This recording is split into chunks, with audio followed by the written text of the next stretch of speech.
வணக்கம், welcome to Kovai cookery. இது வரைக்கும் நம்ம சேனலை சப்ஸ்கிரைப் பண்ணலைன்னா பண்ணிக்கோங்க. பக்கத்தில் இருக்கிற பெல் ஐக்கானையும் கிளிக் பண்ணிக்கோங்க.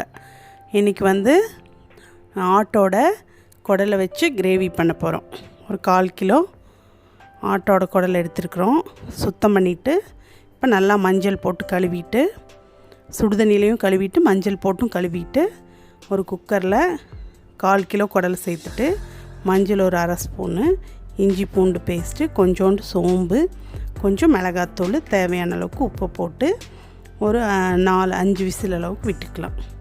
இப்போ குக்கரை மூடி போட்டுட்டு ஒரு 5 விசில் அளவுக்கு விட்டுட்டு அதுக்கப்புறமா நம்ம இது பண்ணலாம். அது இப்போ கிரேவிக்காக தக்காளியை பேஸ்ட் பண்ணி வச்சுருக்கிற பட்டை, கிராம்பு, மிளகாத்தூள், மல்லித்தூள், கரம் மசாலா,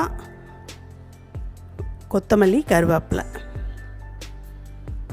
இப்போ வெங்காயத்தையும் ஒரு அடி அடித்து சும்மா கொஞ்சம் கிரேவி மாதிரி வேணுங்கிறதுக்காக அந்த மாதிரி அடித்து வச்சுக்கிட்டேன். இப்போ எண்ணெய் ஊற்றிக்கலாம் ஒரு 3 ஸ்பூனு. அதில் கடுகு போட்டுக்கலாம். இப்போ ஆனியன், அதாவது ஒரு அடி அடித்து வச்ச ஆனியனை போட்டு நல்லா வதக்கிக்கலாம் ப்ரௌன் கலர் ஆகிற வரைக்கும்.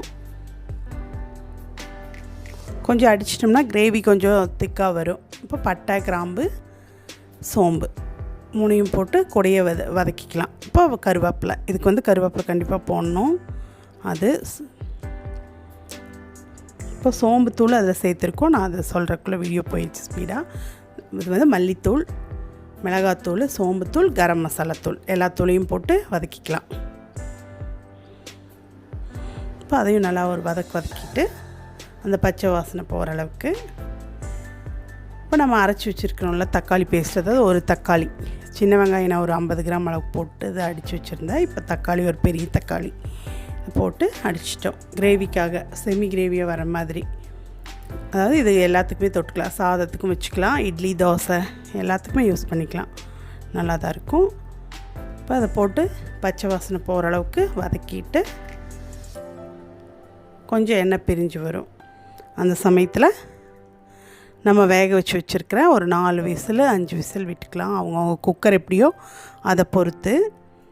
இப்போ ஓப்பன் பண்ணி பார்த்தா இந்த அளவுக்கு வெந்திருக்கு. அதுலேயே தண்ணியும் இருக்குது. அதனால் அந்த தண்ணியோடு சேர்த்து நம்ம இந்த கிரேவிக்குள்ளே ஊற்றிக்கலாம். அவ்வளோதான், சட்டுன்னு முடிஞ்சிடும் வேலை. இதெல்லாம் க்ளீன் பண்ணுறதா கொஞ்சம் கஷ்டம். கடையில் க்ளீன் பண்ணால் கூட நம்ம வீட்டுக்கு சுடுதண்ணி வச்சு மஞ்சள் போட்டு உப்பு போட்டு நல்லா க்ளீனாக கழுவிட்டா வாசனை இருக்காது, நல்லாவே இருக்கும்.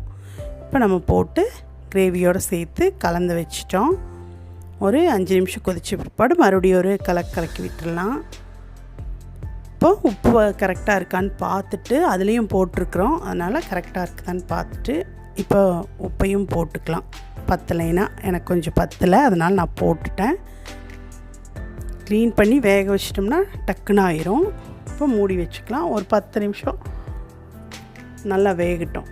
அதுலேயும் வெந்திருக்கும், ஆனால் இந்த கிரேவியோடு சேர்ந்து வேகும்போது தான் அந்த டேஸ்ட் வரும். அதுக்காக நம்ம அதையும் போட்டுக்கலாம். இப்போ இறக்கறக்கு முன்னாடி ஓரளவுக்கு நல்லா வெந்து கெட்டியாயிடுச்சு பாருங்கள், இந்த அளவுக்கு. அப்புறம் நம்ம பெப்பர் தூள் போட்டு ஒரு கலக்கி விட்டு இறக்கிக்கலாம். இப்போ நம்மளோட குடல் குழம்பு ரெடி ஆயிடுச்சு. நீங்களும் செஞ்சு பார்த்துட்டு கமெண்ட் பண்ணுங்கள். நன்றி, வணக்கம்.